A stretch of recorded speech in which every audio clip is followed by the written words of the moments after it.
তাদের বাড়ি DG mister Malaviya,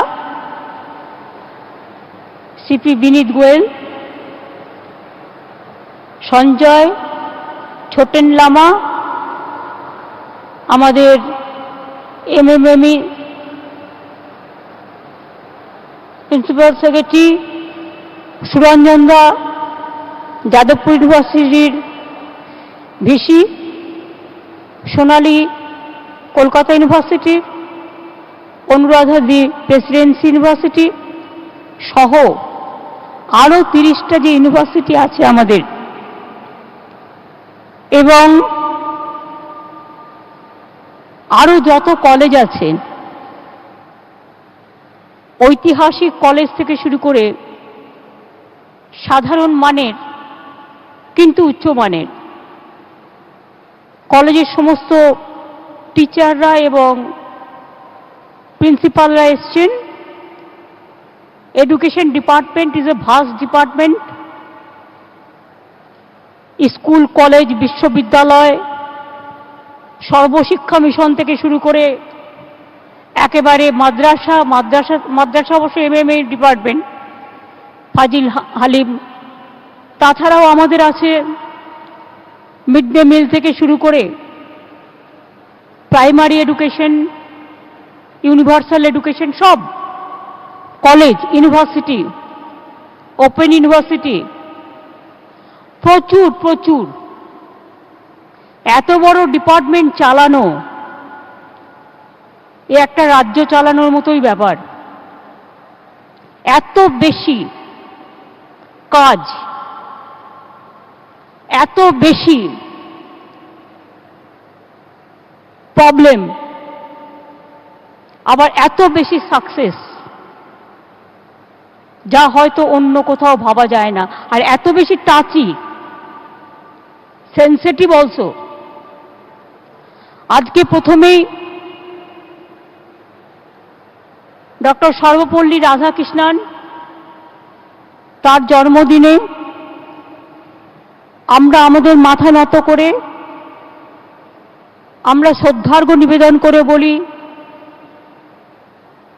আমার মাথা নত করে দাও হে তোমার চরণ ধুলার তলে, সকল অহংকারে আমার ডুবাও চোখের জলে। আমাদের নত মস্তকে আসুন আমরা দেশের ইতিহাস, দেশের বিজ্ঞান, দেশের সাহিত্য, দেশের সমাজ, দেশের জাতীয় জনকল্যাণ, দেশের ধর্মনিরপেক্ষতা, দেশের মানবিকতা, স্বাধীন দেশ, স্বাধীন কি করে দেশ হলো, তার সমস্ত ইতিহাস আমরা যদি না জানি, তাহলে আমরা আমাদের প্রজন্মকে আমরা আসলটাই শেখাতে ভুলে যাব। আমাকে অনেকে প্রশ্ন করতেন আগে, এখন আর করে না, আপনি রাজনীতিতে এলেন কেন? আমি বুঝতে পারতাম না কেন এলাম,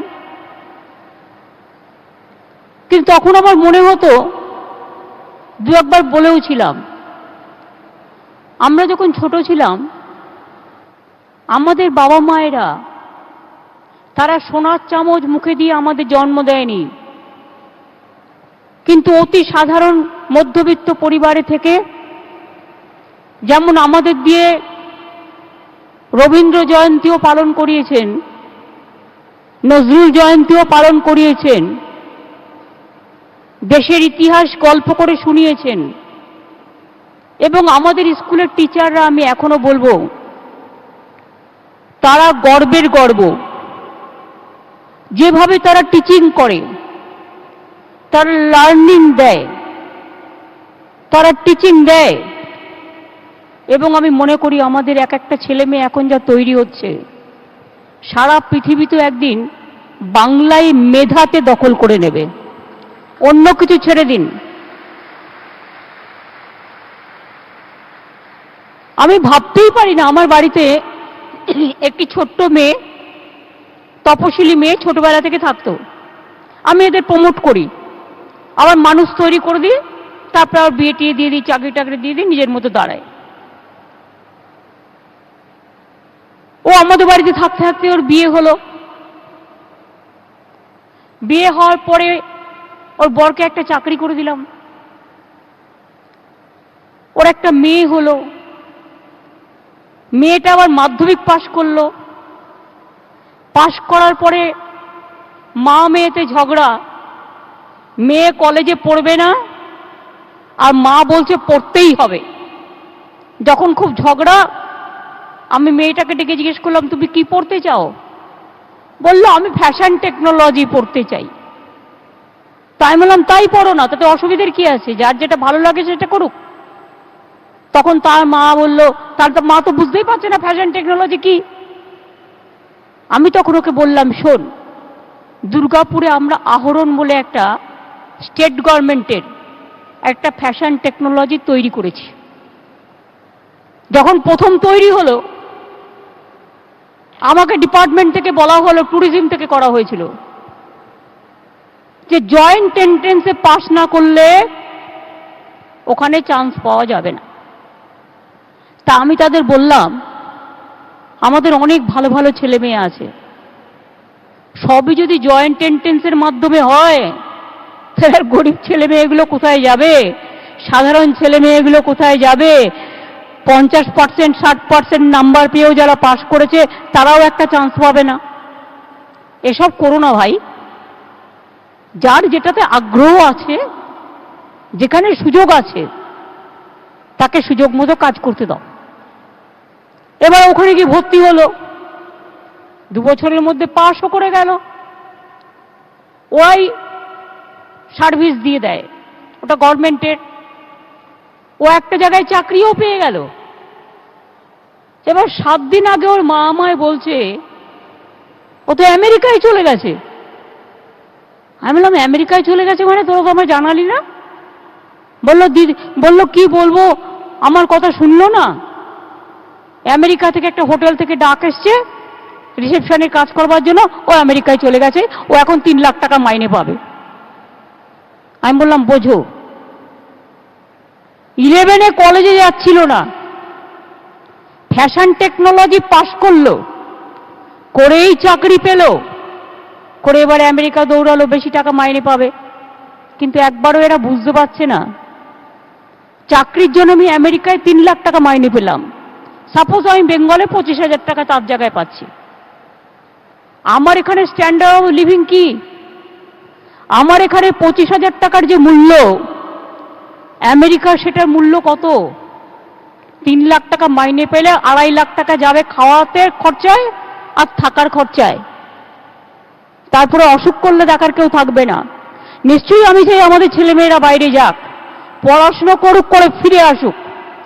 আমাদের এখানে এমন কিছু নেই যে কাজ করবার সুযোগ নেই। আমরা মাত্র 11 বছরে, মনে রাখবেন, আমাদের আসবার আগে 65-66 বছরে মাত্র 12টা বিশ্ববিদ্যালয় ছিল বাংলায়, আর আমাদের 11 বছরে আমরা আরো 30টা বানিয়েছি। আজকে ছেলে মেয়েদের পড়াশোনার অভাব নেই। আরো 51টা নতুন কলেজ হয়েছে, অনেক আইসিএসসি হয়েছে, আইএসসি বোর্ড হয়েছে, সিবিএসসি বোর্ড হয়েছে, তেমনি মাদ্রাসাও তৈরি হয়েছে, কলেজও তৈরি হয়েছে।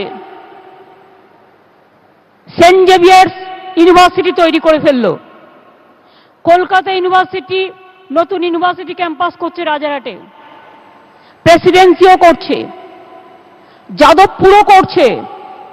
আর ইন্ডিয়াতে র্যাঙ্কিংয়ে মনে রাখবেন, যাদবপুর 1, কলকাতা 2। সারা ভারতবর্ষে স্ট্যান্ডার্ড অফ এডুকেশনের র্যাঙ্কিংয়ে। তাহলে আপনি অন্য কোথাও যাবেন কেন?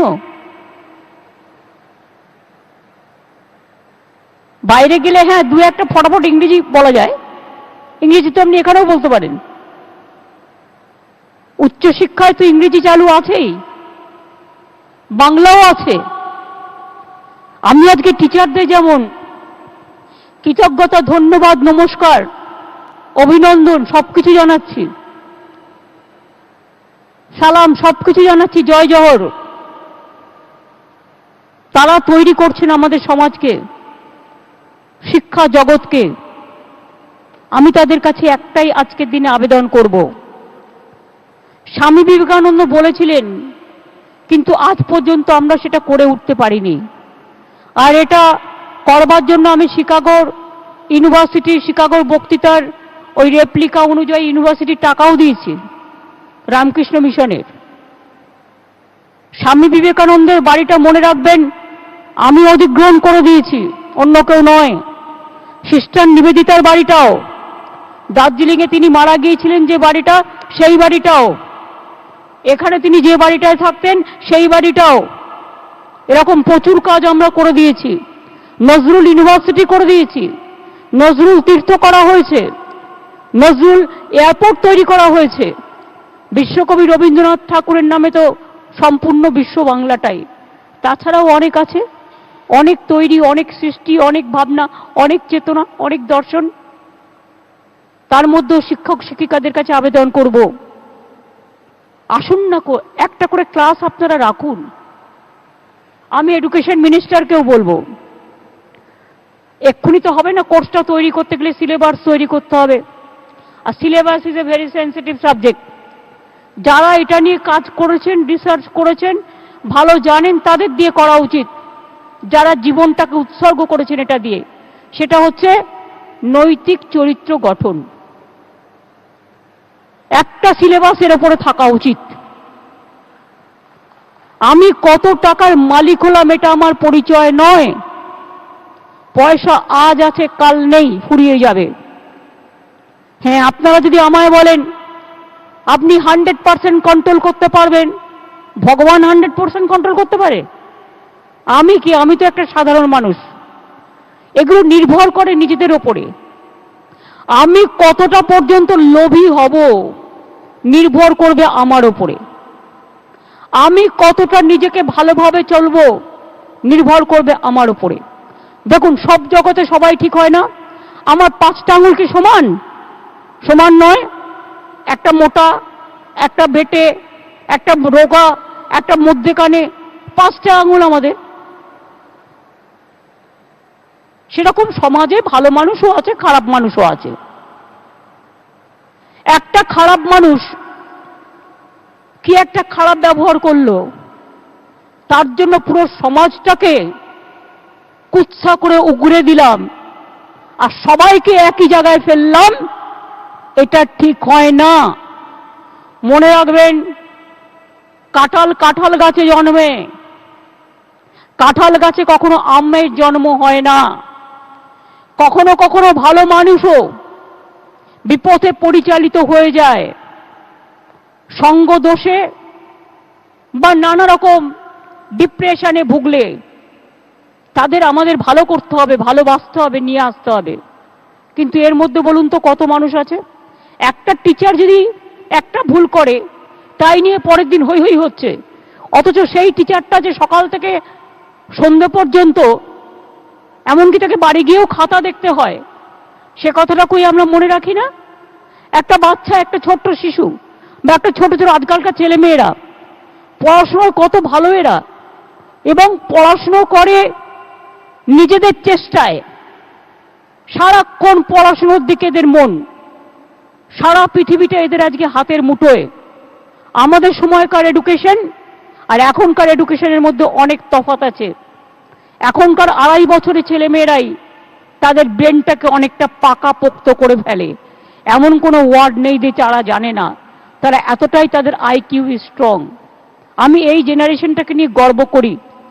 তাই আমি মনে করি আগামী দিন এই জেনারেশনটাই, আজকে আমরা সবাইকে ডাকতে পারলে খুশি হতাম, কিন্তু কেউ ভাববেন না যে আমি বেশি নম্বর পাইনি বলে ডাক পাইনি। একটা জায়গায় তো সবাইকে ডাকতে গেলে আমাকে 10-12 লক্ষ লোকের একটা জায়গা করতে হতো। সেটা ব্রিগেড ছাড়া সম্ভব নয়, এবং বর্ষার দিন তাই হয়তো করতে পারিনি। সেটা আমি ক্ষমা চেয়ে নিচ্ছি। আজকে যারা এসছে প্রত্যেকে কৃতি ছাত্রছাত্রীরা এখানে এসছেন, যারা প্রত্যেকে স্ট্যান্ড করেছেন, ভালো রেজাল্ট করেছেন, তাদের পরিবার পরিজন, শিক্ষক শিক্ষিকারাও এসছেন। আর এবার এই প্রোগ্রামটা এখানে করলাম তার কারণ, এই মেলা প্রাঙ্গণটাও কিন্তু আমরা নতুন করে করেছি। এই মেলা প্রাঙ্গণটার নাম হচ্ছে বিশ্ব বাংলা মেলা প্রাঙ্গণ, এবং এই যে হলটা দেখছেন এরকম আরো দুটো বড় বড় হল আছে। এইটাতে সারা পৃথিবী নানান রকম উৎসব করছে। আমরা যা পারি অন্যরা তা পারে না। আগে তো আমরা ইনডোরে করতাম, এখন এই সব জায়গায় করা হচ্ছে। কারণ আমি international music festival, international film ফেস্টিভ্যালও এখানে করব। সারা পৃথিবীর প্রায় 110টা কান্ট্রি এই হলটাকে বুক করেছে, এটা এবং আশেপাশে চারিদিকে। মানে এতটাই জায়গা আছে, ওপরে কনফারেন্স রুম আছে, বসার জায়গা আছে, এরকম বড় বড় রুম আছে। আমি ইচ্ছা করে এখানে করলাম যাতে অনেকে তো জানতে পারেন না, এসে জেনে গেলেন যে দেখুন আরো একটা সুন্দর জিনিস একটা আপনাদের মুকুটে পড়েছে। সবাই ভালো থাকবেন আমি এটুকু বলতে চাই, তার বেশি আমার কিছু বলার নেই। আমরা আমাদের ক্ষুদ্র সামর্থ্যের মধ্যে অনেক বঞ্চনা লাঞ্ছনা নিয়ে কাজ করছি। গভর্নমেন্টটা করতে হয় প্রায় নিজেকে গোতাই। রাত্রিরে ঘুমোতে পারি না, চিন্তা হয় 100 দিনের কাজে টাকাটা ঠিক মতো দিতে পারবো তো, ট্রেজারিতে টাকা আছে তো, প্রথমেই তো অনেক টাকা ধার করে নিয়ে চলে গেছে। অন্য রাজ্যের সাথে তুলনা করবেন না। অন্ধ্রপ্রদেশ তেলেঙ্গানা নতুন রাজ্য হয়েছে, তাদের ওখানে কোনো টাকার দেনা ছিল না। দিল্লি একটা মিউনিসিপ্যালিটির মতো রাজ্য, তার রেভিনিউ আর্নিং অনেক বেশি। পশ্চিমবাংলা মনে রাখবেন ইউরোপিয়ান 4টে কান্ট্রির সমান, এত বড়, প্রায় 11 কোটি লোকের বাস। এবং এখানে আমাদের শুধুমাত্র ঐক্যশ্রী স্কলারশিপ দেওয়া হয়েছে 11 বছরে 307 কোটি টাকা। ওবিসি মাইনরিটিস ছেলে মেয়েরা আজকে পড়াশোনা করছে, ভালো করে মাথা তুলে দাঁড়াচ্ছে, আমি এটা চাই। শিক্ষাশ্রী আমার তপশিলি আদিবাসী 1,21,00,000 ছেলে মেয়েরা স্কলারশিপ পেয়েছে এবং তারা হস্টেল ফিজও একটা পায়। আমার কন্যাশ্রী যারা গর্ভশ্রী কত সংখ্যায়, 80 লক্ষ। সরকারি স্কুলের, সরকারি কলেজের, সরকারি ইউনিভার্সিটির সব মেয়েরাই কন্যাশ্রী। ইকোনমিক ক্লাস, জেনারেল কাস্টের জন্য কোনো সুযোগ সুবিধা ছিল না, তাদের তো কিছু করতে হবে, তারাও যেন পড়াশোনার সুযোগ পায়। তাই আমি Swami Vivekananda merit cum scholarship scheme করেছিলাম এবং সেটাতেও আগে 70 নম্বর ছিল পেলে পেত, কিন্তু তাতে অনেক ছেলেমেয়েরা বঞ্চিত হতো। সেটাকে এবছর 60%-এ নামিয়ে দেওয়া হয়েছে। তাতেও আমরা প্রায় 40 লক্ষ ছেলে মেয়েদের আমরা এই এতে দিয়েছি, আমরা 45 লক্ষ দিয়েছি। স্টুডেন্ট স্মার্ট কার্ড, কোনো চিন্তা করো না বাইরে পড়তে যাবে, বাবা মাকে ব্যাংকের লোন চাইতে চাইতে, এডুকেশন লোনের চাইতে চাইতে জুতো হাফসোল খুলে যেত। এখন আমরা ডাইরেক্ট ব্যবস্থা করে দিয়েছি, আমাদের স্টেট গভর্নমেন্ট করছে ব্যাংকের সাথে যুক্ত হয়ে। 10 লক্ষ টাকা পর্যন্ত ক্রেডিট তোমরা পাবে এবং এই ক্রেডিট কার্ড থাকলে তোমরা লোন নিয়ে বিদেশেও পড়তে যেতে পারবে। এখানেও 10 লাখের মধ্যে তোমার 2 লাখ প্রয়োজন, 2 লাখ নিয়ে নাও। তোমার 8 লাখ প্রয়োজন, 8 লাখ নিয়ে নাও। তোমার 10 লাখ প্রয়োজন, তুমি 10 লাখ নিয়ে নাও। স্মার্ট কার্ডও তৈরি করা হয়েছে এবং 30,000 ছেলে মেয়েকে অলরেডি স্মার্ট কার্ড দিয়ে দেওয়া হয়েছে। আর একটা কাজ আমরা করতে পেরেছি, স্কিল এডুকেশনে আমরা নাম্বার 1। আমাদের গভর্নমেন্ট আসার পর আমি প্রায় 500টা আইআইটি আর পলিটেকনিক করে দিয়েছি। এর রেজাল্টটা কি হয়েছে জানেন? আমরা যারা ট্রেনিং নিচ্ছে আর যে ম্যানেজমেন্ট লোক চায় কোম্পানি, তাদের নিয়ে একটা পোর্টাল করেছি। ধরুন আমি ড্রাইভিং শিখছি, আপনার ড্রাইভিং লাইসেন্স কমপ্লিট হলো, সঙ্গে সঙ্গে কোনো কোম্পানি আপনাকে জব দিয়ে দিল। এইভাবে আমরা গভর্নমেন্ট থেকেই করে দিচ্ছি এবং আগামী 15 দিনের মধ্যে আমি 30,000 ছেলে মেয়েকে অ্যাপয়েন্টমেন্ট লেটার হাতে তুলে দেবো। তার কারণ হচ্ছে এই স্কিল ডিপার্টমেন্টের ট্রেনিং দিয়ে তাদের তুলে দেবো। আমরা এর মধ্যেও 2,63,000 টিচিং এবং নন টিচিংদের নিয়ে স্কুল ডিপার্টমেন্ট নিয়োগ করেছে। 10,000 ইউনিভার্সিটির টিচারও নিয়োগ হয়েছে। আরো 89,000 টিচার রিক্রুটমেন্ট হবে, রেডি আছে। কেউ কেউ আছে কিরকম জানেন তো, আমিও খাবো না, ওকেও খেতে দেবো না। আমি বলি যদি কোনো ভুল হয়, কাজ করতে করতে মানুষ একটা দুটো ভুল করতেই পারে। ওই যে মধ্যপ্রদেশে ভ্যাপাম হলো, আপনারা সব দেখেছেন তো, ওখানকার এডুকেশন মিনিস্টারকে গ্রেপ্তার করা হয়েছে। আজও 54 জন সুইসাইড করেছিল। কালকে আবার একটা বড় কেলেঙ্কারি বেরিয়েছে। কেলেঙ্কারি গভর্নমেন্টে থাকতে গেলে অনেক জায়গা, হাজারো লক্ষ জায়গা নিচুতলায় কেউ একটা করলে 10টা আসে ওপরতলায়, পরে নিচুতলাকে ধরতে ধরতে সে পালিয়ে যায়। অনেক ব্যাপার আছে। বড় বড় ডাকাতরা ডাকাতি করলে দেখবেন তাদের ধরা যায় না। একটা চোর যদি পকেটমারি করে, পকেটমার নিজেই পকেটমার বলে চিৎকার করে, পরে লোকে তাকে ধরে ফেলে। আমি বলছি এই কারণে,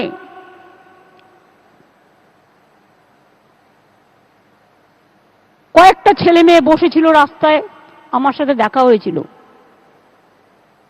আমি বলেছিলাম তখন যে এদের কয়েকজন ওদের করে দিন। তখন আমাকে তখনকার এডুকেশন মিনিস্টার বলেছিলেন যে এদের নাম্বার পারমিট করছে না। তাও আমি বলেছিলাম আমি একটু বেশি বেড়ে খেলি আর কি, আমার একটু দয়া মায়া একটু বেশি, এই জন্য গালাগালিও বেশি খাই। আমি দিন না, করে দিন না, বাচ্চা বাচ্চা ছেলে মেয়ে কি আর হবে, এই করে করে আমি কিন্তু বলেছিলাম। তারপরেও আপনারা জানেন অনেক ডিপার্টমেন্ট আছে, সিপিএম চলে গেলেও যে অত্যাচার আমাদের সাথে করেছে, আমরা তো কারো চাকরি খাইনি, তারা নিচে বসে আছে গেতে এখনো। সিপিএম আমলের একটা খুঁজে পান তো আলমারিতে, একটা কাগজ পাবেন না। কাগজ আছে বলেই তো আপনি ভুলটা ধরতে পারছেন। আমাদের আমলে কাগজটা আছে, ওদের আমলে কাগজ একটাও নেই। আমরা পাইনি, আমরা খুঁজে পাইনি, আমরা ফাইল পাইনি, আমরা আলমারি পাইনি, আমরা কিছু দেখতে পাইনি।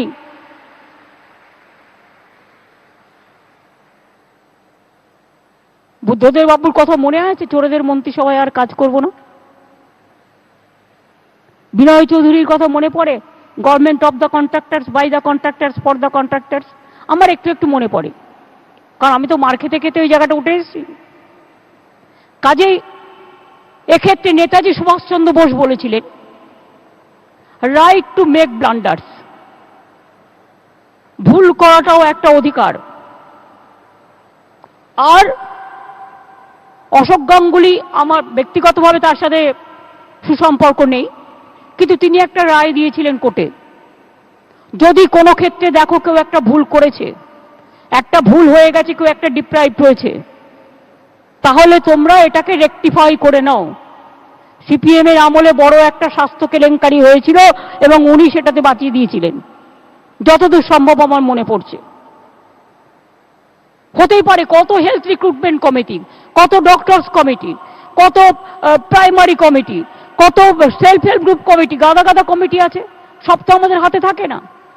এটুকু আমি বলতে পারি, জাস্টিস যারা পায়নি, জাস্টিস তারা আমাদের থেকেই পাবে। যদি মনে করেন কেউ পায়নি, তবে পলিটিক্যাল কারণে নয়। কেউ কেউ হয়ে গেছেন পলিটিক্যাল কারণে, আমিও খাবো না, তুইও খাবি না। আজকে মনে রাখবেন 89,000 ছেলে মেয়ে চাকরির প্রসেস করতে টাইম লাগে। সেই প্রসেসটা শুরু করে যদি 3 মাসে হয়ে যেত, এখন সেটা 1 বছরে লাগবে। তার মানে চাকরিটা দেওয়াটা তো পিছিয়ে গেল। প্রসেস করতে তো টাইম লাগবে। এখন প্রসেস করতে গেলে বারবার ভাববে কোনটা করব, এ না বি না সি না ডি, এই করতে করতে চাকরির স্কোপটা নষ্ট হয়ে যাচ্ছে।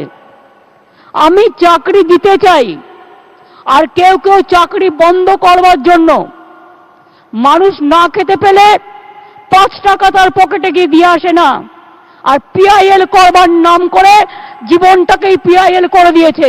আপনি যা ইচ্ছে করুন, পিআইএল চলে যাচ্ছে, একটা পিল খেয়ে নিচ্ছে। আবার পিল খাওয়ার আবার ইতিহাস আছে। আমার এক সহকর্মী পরশুদিন বলছিল, ব্রাত্য তুমিও ছিলে মিটিংয়ে, যে আমাকে একজন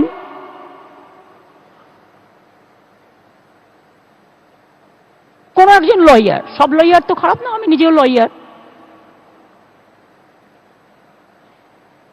তাকে মেসেজ পাঠিয়েছে এই টাকাটা আমায় দিতে হবে, আর যদি না দাও তাহলে আমি পিল করব, মানে পিল খাবো আর কি, বুঝতে পারছেন তো? বাদ বাকিটা আমি আর বলছি না, সাবজুডিস ম্যাটার থাকলে সবকিছু বলতে নেই। আর জানেন তো কখনো কখনো silence is better than,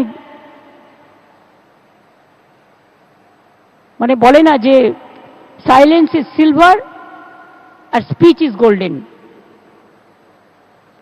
sorry, silence is golden and speech is silver. সুতরাং বলার থাকলে ফাটিয়ে বলা যেত। বাংলার লোকেরা আর কিছু বলুক না বলুক, কতগুলো টিপিক্যাল বাংলা বলে, কারো ভাষায় খারাপ হতে পারে, কারো ভাষায় ভালো হতে পারে। ভদ্র ভাষায় আমরা বলি দারুণ অগ্নি বানে রে,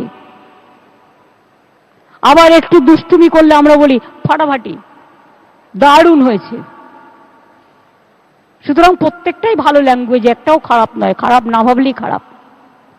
সুতরাং আমি আজকের দিনে আপনাদের দীর্ঘ জীবন কামনা করছি, সুস্বাস্থ্য কামনা করছি, আপনাদের পরিবার ভালো থাক, আপনাদের স্কুল কলেজ ভালো থাক, আপনাদের গ্রন্থাগার ভালো থাক, আপনাদের স্কুল মাদ্রাসা সব ভালো থাক।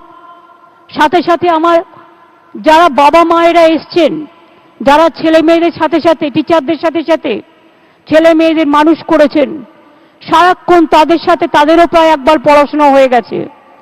ছেলে মেয়ে মানুষ করতে করতেই তাদের জীবনের অর্ধেকটা কেটে যায়। এখন যারা মধ্যাঞ্চলে এসে পৌঁছেছেন, আমি তাদের সকলকেও আমার প্রণাম, আমার সালাম, আমার কৃতজ্ঞতা জানাচ্ছি। এবং আগামী দিনও বাংলাকে নিয়ে আপনারা গর্ব করুক, বাংলা ভাষাকে নিয়ে গর্ব করুন, সাথে সাথে অন্য ভাষাও শিখুন, ভালো করে ইংরেজি শিখুন, ভালো করে হিন্দি শিখুন, ভালো করে উর্দু শিখুন। আমি তো সব ল্যাঙ্গুয়েজই শিখি, আর এখন তো সুবিধা আছে, ক্লাস 12-এ উঠলেই একটা করে আপনারা স্মার্টফোন পেয়ে যাচ্ছেন, এবং স্মার্টফোনে টিপলেই আপনি যা যা ইনফরমেশন আপনার দরকার সারা পৃথিবীর, আজকে তো অন্য কোথাও যাবার দরকার নেই, ঘরের মধ্যে থেকেই নিজেরাই টিউটার পর্যন্ত রাখতে হয় না, ওইটা দেখেই সব কিছু পাওয়া যায়। সুতরাং আমাকেও তো এটা অনেক লার্নিং দেয়। আর আমি এখনো মনে করি সেই যে ছাত্র জীবন থেকে জীবনটা শুরু করেছিলাম, আমাদের বাবা মায়েরা হয়তো আমাদের কিছুই দিতে পারেনি, কিন্তু আমাদের মানুষের মতো মানুষ তৈরি করার চেষ্টা করেছিলেন। কারোর সাথে খারাপ ব্যবহার করবে না, অভদ্রতা করবে না, কাউকে অপ্রিয় কথা বলবে না, মাথা উঁচু করে চলবে, মাথা নত করবে না, বয়োজ্যেষ্ঠদের সম্মান দেবে, নানা রকম উপদেশ দিয়েছিলেন। কিন্তু আমরা বড় হওয়ার আগে আমরা হারিয়েছিলাম আমার পিতৃদেবকে, তাই সেদিন আমাদের দেখার কেউ ছিল না। তা সত্ত্বেও আমি মনে করি বাবা মায়ের সেই উপদেশে আজও পথ চলছি, এবং টিচাররাও যে উপদেশ দিয়েছেন, এবং তারাও, বিশ্বাস করুন আমি কলেজে একদিনও ক্লাস করতাম না রাজনীতি করতাম বলে, আর আমার টিচার আমায় ডাকতে যেত, নিচ থেকে লোক পাঠাতো, বলো ওকে ডেকে নিয়ে আয়, ক্লাস করব। তার কারণ আমি নিচে থাকলেই গন্ডগোল হবে, কোনো না কোনো আন্দোলনের নাম করে কিছু না কিছু হবে। সুতরাং আমি ওপরে থাকলে ওরা খুশি আর কি। সুতরাং অনেক জীবনের অনেক ঘটনা আছে, পরে নিশ্চয়ই জানতে পারবেন। এবং বাচ্চাদের জন্য বলছি, যখনই কোনো প্রয়োজন হবে কোনো অথেন্টিসিটির পলিটিক্সের ব্যাপারে বা রিসেন্ট রাজনীতির, আমি 95 থেকে বই লিখতে শুরু করেছি। আমার প্রায় 125টা বই অলরেডি আমার পাবলিশড হয়েছে, এবং এমনকি আমি রাজবংশী ভাষাতেও লিখেছি, সাঁওতালি ভাষাতেও লিখেছি, উর্দুতেও লিখেছি, এবং হিন্দিতেও লিখেছি, ইংলিশও আছে, কম আছে, বাট হবে আরও, বাংলাও আছে। সুতরাং সেইগুলো যদি কখনো আপনাদের কোনো তথ্যের প্রয়োজন পড়ে, সেখান থেকে আপনারা অন্তত 1990 সালের 80 সালের পর থেকে তথ্য পাবেন। কারণ আমি যখন এমপি হয়েছিলাম বয়সটা আমার কম ছিল বলে, সার্টিফিকেটের বয়সটা বেশি ছিল বলে অ্যাডজাস্ট হয়ে গেছিল। ফলে সেটা আমার একান্তে বইতে লেখা আছে, এবং সেই জন্যেই আমি বইটা লিখতাম কবে কি হয়েছে না হয়েছে ঘটনা দিয়ে দিয়ে, যাতে মানুষ জানতে পারে। সারা পৃথিবীতে অনেক জায়গায় আমাকে বক্তৃতা দিতে ডাকলেও আমি যেতে পারি না, কারণ যেতে দেওয়া হয় না, তাতে কোনো যায় আসে না। আজকের এই সুন্দর দিনে, পবিত্র দিনে, আমি জানি আজকে 5 সেপ্টেম্বর বাংলাদেশের প্রধানমন্ত্রী শেখ হাসিনা আজকে ভারতবর্ষে সম্ভবত 5 থেকে 8 উনি আছেন, এবং আমরা আমাদের পশ্চিমবাংলার মানুষের পক্ষ থেকে বাংলাদেশকে আমাদের শুভেচ্ছা, আমাদের অভিনন্দন এবং আমাদের প্রণাম জানাই, সালাম জানাই ওখানকার টিচারদেরও, কারণ সংস্কৃতির দিক থেকে ওদের আর আমাদের মধ্যে কোনো পার্থক্য নেই। আর যারা নন বেঙ্গলি আছেন তারাও মনে রাখবেন, আমরা একটাই আমাদের ধর্ম, সেটা হচ্ছে মানবিক ধর্ম। only one religions, only one religious. We are Indian, we are united. মনে রাখবেন, আমি মাঝে মাঝে বলি, ধর্ম যার যার আপনার, উৎসব কিন্তু সবার। Religious is a personal matter, but celebration, festival is a celebration for all. সবাই ভালো থাকুন, সুন্দর থাকুন। আর লাস্টে আবার বলি, কবিগুরু রবীন্দ্রনাথ ঠাকুরের ভাষায়, where the mind is without fear and the head is held high. উচ্চ যেটা ভয়, চিত্ত যেটা ভয় শূন্য, উচ্চ যেটা শির, প্রাণ ভরিয়ে তৃষা হরিয়ে আরো আরো আরো দাও প্রাণ। আমি বাচ্চাদের বলবো, আরো এগিয়ে চলো, চল চল চল, ঊর্ধ্ব গগনে বাদে মাদল, যে কবিতা আমরা শিখেছিলাম নজরুলের কাছ থেকে। ফাঁসির মঞ্চে গেয়ে গেল যারা জীবনেরও জয়গান, আসিয়া লক্ষ্যে দাঁড়ায়েছে তারা দিবে কোন বলিদান। অথবা কারার ওই লৌহ কপাট ভেঙে ফেল করলে লোপাট, শিকল জমাট রক্ত পূজার শিকল জমাট পাষাণ বেদী। অথবা মনে রাখবেন, আরো অনেক রকম কবিতা আছে, দ্বিজেন্দ্রলাল রায়ের ধন ধান্যে পুষ্পে ভরা থেকে শুরু করে, জীবনানন্দ দাশের রূপসী বাংলা থেকে শুরু করে, রাজা রামমোহন রায়ের সমাজ সংস্কার সতীদাহ প্রথা থেকে শুরু করে, ঈশ্বরচন্দ্র বিদ্যাসাগরের বর্ণ পরিচয় থেকে শুরু করে, ইকবালের সারে জাহাসে আচ্ছা থেকে শুরু করে, গান্ধীজি থেকে শুরু করে, নেতাজি থেকে শুরু করে, সকলকে, বল্লভভাই প্যাটেল থেকে শুরু করে সবাইকে আমরা আজকের দিনে শ্রদ্ধার্ঘ্য জানাচ্ছি। কারণ এটা ইন্ডিপেন্ডেন্স, আমাদের যে 75 ইয়ার্স অফ আওয়ার ইন্ডিপেন্ডেন্স চলছে, এবং সেই জন্য আমরা এই অনুষ্ঠানে তাদের প্রতিও আমাদের সম্মান জানিয়ে গেলাম। অনেক অনেক ধন্যবাদ, নমস্কার, জয় হিন্দ, বন্দে মাতরম, জয় বাংলা, ছাত্র যুব শিক্ষক ঐক্য জিন্দাবাদ। ভালো থাকুন, ভালো থাকুন, ভালো থাকুন।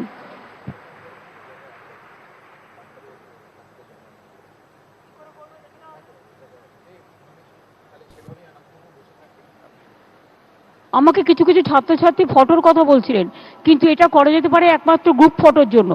কিন্তু সেটা হচ্ছে ওরা একটা ব্যবস্থা করেছে 10টা ভাগে ভাগ করে, আগে এরা অ্যারেঞ্জটা করে নেবে, আমি চলে যাব, ওরা ওদের মতো বসে থাকবে, আমি জাস্ট চলে যাব, ঠিক আছে? কিন্তু ফটোতে সবাই থাকবে, তার কারণ যে ফটোগ্রাফার ফটো তুলবেন দয়া করে ছাত্রছাত্রীরা যাতে পায় তার ব্যবস্থা করবেন। করুন, আপনারা করুন, করে আমায় ডাকুন, আমি যাব। তারপরে আমরা লাস্ট জনগণ মন অধিটা করব।